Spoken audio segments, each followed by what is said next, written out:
Good morning student. आज हम standard 6 की एक्सरसाइज 3.4 का क्वेश्चन नंबर 2 से स्टार्ट करेंगे। ठीक है, क्वेश्चन नंबर 2 है find the common factor of. यहाँ पे हमको दो सम दिए हैं कि find the common factor of A 4 8 and 12 और दूसरा है 5 15 एंड 12। ठीक है, ये आपको होमवर्क में करना है, बहुत ही सिंपल है। देखो इसमें क्या करना है, कॉमन फैक्टर फाइंड करने हैं। पहले हमें क्या करना पड़ेगा, फॉल के फैक्टर फाइंड करने पड़ेंगे, फिर 8 के करेंगे, फिर 12 के करेंगे। फिर तीनों में जो कॉमन है वो हमको सिर्फ लिख देना है कि इसके कॉमन फैक्टर इतने हैं। बहुत ही सिंपल है। और फैक्टर कैसे फाइंड करना है वो मैंने आपको बताया था अगले वाले वीडियो में। ठीक है, स्टार्टिंग में जब किया तब मैंने मल्टीपल और फैक्टर कैसे फाइंड करना था वो आपको बताया था। नहीं पता है तो फिर भी एक बार बता देता हूँ। ठीक है, कोई भी नंबर हो उसके दो फैक्टर तो होते ही होते हैं। एक होता है 1 और दूसरा होता है नंबर इटसेल्फ, यानी कि 1 एंड नंबर इटसेल्फ, यानी कि 1 एंड 4। यहाँ पे नंबर है 4 तो इसलिए नंबर इटसेल्फ यानी कि 4 आएगा, और 1 दो फैक्टर तो उसके हो गए। उसके बाद में हमें देखना है कि वो नंबर डिविजिबल है कि नहीं। ठीक है, देखो उसके बाद में आता है 2। 2 के टेबल में 4 आता है तो हाँ, तो 2 भी उसका फैक्टर होगा। 2 के बाद क्या होता है 3। ठीक है, 3 के टेबल में 4 नहीं आता। ठीक है, तो 3 उसका फैक्टर नहीं होगा। और कोई भी फैक्टर जो नंबर होता है उससे बड़ा कभी नहीं होता है, यानी कि अभी उसके आगे हमें नहीं जाना है। ठीक है, उसके बाद में आता है 8। द 1 एंड 8 तो उसके फैक्टर हो गए। ठीक है, फिर देखना है 2 के टेबल में 8 आता है, हाँ आता है, तो 2 भी उसका फैक्टर होगा। 3 के टेबल में कभी 8 नहीं आता। ठीक है, यहाँ पे मैं टेबल बोल रहा हूँ, दैट मीन्स वो डिविजिबल है कि नहीं वो आपको फाइंड करना है। ठीक है, उसके बाद में 3 के टेबल में 8 नहीं आता, 4 के टेबल में आता है, हाँ आता है, तो 4 उसका फैक्टर होगा। 5 के टेबल में 8 नहीं आता है, 6 के टेबल में नहीं आता है, 7 के टेबल में नहीं आता है। ठीक है, इसलिए इसके फैक्टर कितने हो गए, 1 2 4 एंड 8। वैसे ही 12, देखो 1 एंड 12 तो उसके हो गई, 1 एंड 12 तो उसके हो गई। फिर देखना है 2 के टेबल में 12 आता है, हाँ आता है, 2 6 12। 3 के टेबल में आता है, हाँ आता है, 3 4 12। 4 के टेबल में आता है, हाँ आता है, 4 3 12। 6 के टेबल में आता है, हाँ आता है, 6 2 12। 7 के टेबल में नहीं आता, 8 9 किसी के बड़ा, यानी कि इसके फैक्टर कितने हो गए, 1 2 3 4 6 एंड 12। फिर हमें क्या करना है, कॉमन फैक्टर फाइंड करना है। 1 1 1 तीनों में कॉमन है, हाँ है। 2 2 2 तो तीनों में कॉमन, 4 4 एंड 4 तीनों में, यानी कि कॉमन फैक्टर इसमें कितने मिले, 1 2 एंड 4।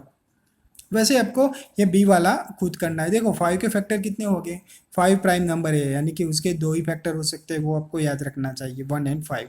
वैसे ही दूसरा नंबर है 15, तो उसके फैक्टर कितने हो गए, पहला तो 1 एंड 15 तो होगा ही। उसके बाद में 2 उसका फैक्टर नहीं हो सकता है, क्योंकि 2 के टेबल में 15 नहीं आता है, तो 3 होगा, हाँ होगा।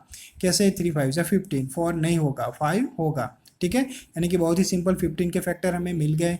कौन कौन से, 1 3 5 एंड 15। ठीक है, क्योंकि 6 से आगे हम जाएंगे तो किसी के टेबल में 15 नहीं आएगा। वैसे ही थर्ड है 12। 12 के फैक्टर तो यहाँ पे हमने फाइंड कर दिया, वो फाइंड करके आपको क्या करना है, सिर्फ कॉमन फैक्टर आपको फाइंड करना है। उसके बाद में क्वेश्चन नंबर 3 है find the first 3 common multiple. यहाँ पे हमें मल्टीपल फाइंड करना है। देखो find first 3 common multiple of 6 and 8, और दूसरा है 12 एंड 18। ये आपको होमवर्क में करना है, पर कैसे, मल्टीपल तो बहुत सिंपल है। Find first 3 common multiple. पहले तो हमें देखना है 6 एंड 8 के मल्टीपल कितने हैं। तो पहले तो आपको क्या करना है, अप टू 10 टेबल पूरा लिख ही देना है, क्योंकि वो सारे मल्टीपल होते हैं। सपोज कि यहाँ पे मैंने 60 लिखा, 10 6 1 6 6 2 12 3 18 4 24, अप टू मैंने 6 10 60 लिखा। वैसे ही मैंने 8 का टेबल भी लिख दिया अप टू 80 तक। फिर मुझे देखना है कि कॉमन मुझे कौन कौन से मिले। यहाँ पे 24 कॉमन मिला, फिर मुझे 48 मिला। ठीक है, उसके बाद में मुझे थर्ड कॉमन मल्टीपल नहीं मिला, थर्ड कॉमन मल्टीपल नहीं मिला, तो फिर उसके मैं आगे लिखूंगा, यानी कि 6 मल्टीप्लाई बाई 11 यानी कि 66, 6 मल्टीप्लाई बाई 12 यानी कि 72। फिर मुझे थर्ड यहाँ पे मिल गया, थर्ड भी कॉमन मिल गया। वैसे ही अगर आपको तो कॉमन नहीं मिलता है तो फिर आपको आगे जाना है, पहले क्या करना है, आपको पूरा टेबल ही लिख देना है। ठीक है, फिर अगर आपको कॉमन नहीं मिलता तभी उसका आगे हमें जाना है, वरना नहीं जाना है। फिर यहाँ पे मुझे 3 कॉमन मिल गए, कौन कौन से, 24 48 एंड 72। तो यहाँ पे क्या काम था हमारा, 3 कॉमन मल्टीपल फाइंड करना, वो इजीली हो गया। Common multiple of 6 and 8 are 24 48 and 72 मिल गए। वैसे ही यहाँ पे देखो दूसरा 12 एंड 18 का आपको फाइंड करना है। ठीक है, तो पहले पूरा 12 का टेबल लिख दो, उसके बाद में पूरा 18 का टेबल लिख दो। ठीक है, जितने भी कॉमन, अगर 3 कॉमन मिल जाते हैं ठीक है तो अच्छी बात है, वरना आपको आगे जाना पड़ेगा। ठीक है, जैसे इसमें मैं आगे गया वैसे वैसे ये सब आपको होमवर्क में करना है। अब देखते हैं क्वेश्चन नंबर 4। क्वेश्चन नंबर 4 है write all the numbers less than 100 which which are common multiple of 3 and 4, यानी कि 3 और 4 के जो भी 100 से नीचे के नंबर में जितने भी कॉमन मल्टीपल हो वो हमें लिखने। तो पहले तो मुझे क्या करना पड़ेगा, 3 के मल्टीपल लिखना पड़ेगा, यानी कि पूरा मैंने 3 का टेबल तो लिख दिया, पर मुझे लेस देन 100 सारे मल्टीपल लिखने हैं। यानी कि मुझे क्या करना पड़ेगा, अभी 3 multiply by 11, 3 multiply by 12, 3 multiply by 13, 3 multiply by 14, 15, 16। In short में मैं क्या कर रहा हूँ, सभी में +3 में ऐड कर रहा हूँ। ठीक है, तो मुझे लास्ट में ये सारे इतने मल्टीपल मिले 3 के लेस देन 100।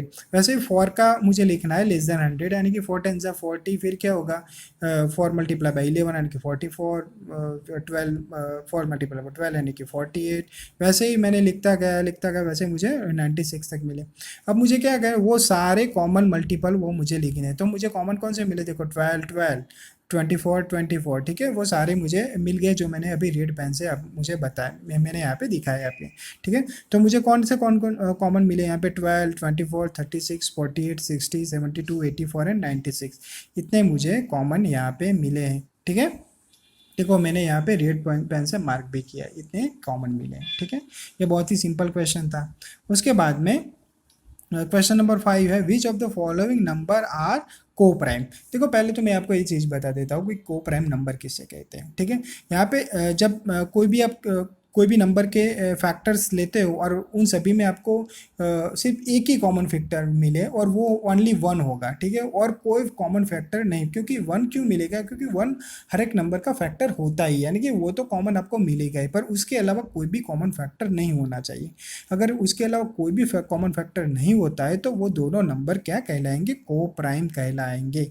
ठीक है, फिर से बता रहा हूँ, जब आप फैक्टर दो डिफरेंट नंबर के लोगे तो उनमें सिर्फ एक ही कॉमन फैक्टर मिलेगा, वो होगा 1, क्योंकि 1 सभी का फैक्टर होता ही है, इसलिए 1 तो कॉमन मिलेगा ही। और 1 के अलावा आपको कोई भी कॉमन फैक्टर नहीं मिलेगा। अगर नहीं मिलता है तो वो दोनों नंबर को प्राइम कहलाएंगे, अदरवाइज वो को प्राइम नहीं कहलाएंगे। ठीक है, अभी देखो यहाँ पे नंबर मुझे दिया है 18 एंड 35। अभी 18 एंड 35 का फैक्टर कैसे फाइंड करना, फिर से बता देता हूँ। 1 एंड 18 तो उसके फैक्टर हो गए। फिर मैंने 2 लिया, 2 के टेबल में 18 आता है, हाथ है 2 9 जा 18। ठीक है, 3 के टेबल में आता है, हाथ है 3 6 जा 18, 6 3 जा 18। ठीक है, 9 2 जा 18 एंड 18। वैसे 35 के देखो 1 5 7 एंड 35। अभी क्या करना है, कॉमन फैक्टर यहाँ पे इनमें से मुझे कोई भी कॉमन नहीं मिल रहा है सिवाय 1 के। ठीक है, यानी कि एक्सेप्ट 1 कोई भी मुझे कॉमन फैक्टर नहीं मिला है, since their common factor is only 1। ठीक है, so 18 and 35 have no common factor except 1, thus 18 and 35 are coprime number. ठीक है, इसलिए ये को प्राइम नंबर कहलाएंगे, क्योंकि इनका सिर्फ एक ही कॉमन फैक्टर मिल रहा है 1, इसके अलावा कोई कॉमन फैक्टर नहीं मिल रहा है। वैसे ही देखते हैं क्वेश्चन नंबर सी। यहाँ पे है 39 415। देखो जब भी ऐसा बड़ा नंबर आता है तब आपको दिक्कत हो सकती है फैक्टर फाइंड करने पर, बहुत ही सिंपल है। यहाँ पे मैंने एक मेथड भी आपको दिखाई है कि कोई भी नंबर हो तो आप कैसे उसके फैक्टर निकाल सकते हो। देखो पहले तो 30 के देख लेते हैं, तो 31 एंड 30 तो होगा ही। ठीक है, फिर 2 के टेबल में 30, अब अभी देखो 2 के टेबल में 30 नहीं आता है, पर इसके पीछे 0 है। ठीक है, यानी कि वो उसका फैक्टर होगा ही, यानी कि 15 2 जा क्या होता है 30 होता है। यानी कि अगर आपको नहीं पता चलता है तो आपको डिवीजन कर लेना है। ठीक है, यहाँ पे टेबल में नहीं आता है, वहाँ पे वहाँ मीन्स वहीं से हमें रुक नहीं जाता, उनका डिवीजन कर देना है। ठीक है, यानी कि अगर आप 2 से इसका डिवीजन, अब और वैसे भी पीछे 0 यानी कि 2 से एग्जैक्टली डिविजिबल है ही है, यानी कि 2 उसका फैक्टर होगा ही। फिर 3 के बारे में 3 + 0 यानी कि 3, 3 1 जा 3, यानी कि ये 3 से भी डिविजिबल, यानी कि 3 भी उसका फैक्टर होगा ही, और 3 10 जा भी 30 होता ही है। वैसे ही 5 6 जा 30, 6 5 जा 30, 10 3 जा 30, 15 एंड 30, ये इसके क्या हुए फैक्टर हुए।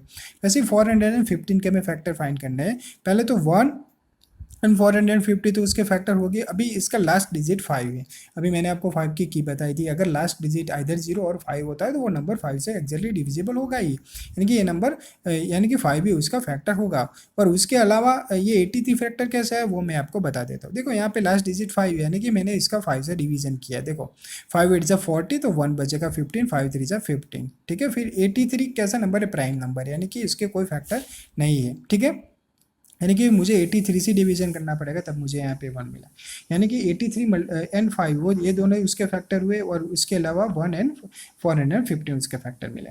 अब यहाँ इन दोनों का फैक्टर मैं देखूंगा तो मुझे 1 एंड 5 दोनों में दोनों कॉमन मिलता है, यानी कि पर हमारा जो रूल्स क्या है कि 1 के अलावा कोई भी कॉमन फैक्टर नहीं होना चाहिए। ठीक है, पर इसके 2 कॉमन फैक्टर मिले 1 एंड 5, 10 30 एंड 450 यहाँ पे जगह नहीं इसलिए मैंने नहीं लिखा है, पर आपको यहाँ पे पूरा लिख देना है कि इज ए नॉट अ को प्राइम नंबर। ठीक है, वैसे ही क्वेश्चन नंबर 5 में भी और भी सम है, B C D up to F तक है, वो जो बचे हुए सम है वो आपको होमवर्क में करने हैं। इसके अगले वाले वीडियो में कुछ और हम सम देखेंगे। ठीक है, हैव अ गुड डे।